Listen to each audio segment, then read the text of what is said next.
যে কমিশনের মহিলারা নারী নীতিমালার আবেদন করেছে, আমি মনে করি এরা ফ্যাসিস্ট হাসিনার দোসর।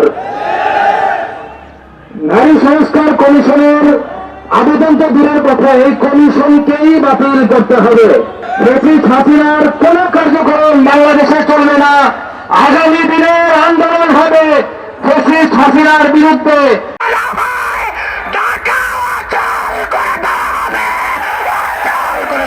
পরিষ্কার ভাষায় বলতে চাই, আগামী বাংলাদেশ আরাম ওলামার বাংলাদেশ, আগামী বাংলাদেশ হেফাজতে ইসলাম বাংলাদেশ। সুতরাং ওলিয়া উলিয়ার বাংলাদেশে, আরাম ওলামার বাংলাদেশে, হেফাজতে ইসলামের বাংলাদেশে কোরআন হাদিস সংঘর্ষিত কোরআনকে বাংলার মুসলমান হেফাজতে ইসলাম বাংলাদেশ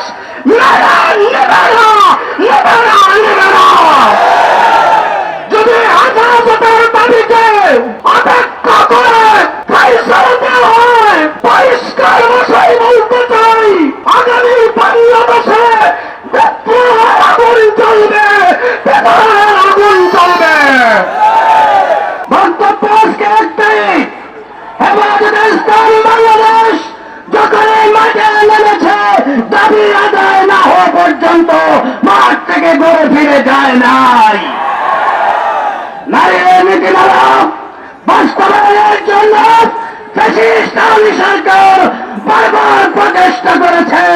হেফাজতে ইসলাম সহ এদেশের ইসলাম প্রিয় জনতা তাও অতীতেও রুখে দিয়েছে, বর্তমানেও রুখে দেবে ইনশাআল্লাহ। কালার এক্সপার্ট, জর্জ স্যাপ এবং মাইল্ড অন হ্যান্ডস টেকনোলজি সমৃদ্ধ অরিক্স ক্রিস্টাল ওয়াশ আপনার লন্ড্রি এক্সপার্ট। যে কমিশনের মহিলারা নারী নীতিমালার আবেদন করেছে, আমি মনে করি এরা ফ্যাসিস্ট হাসিনার দোসর।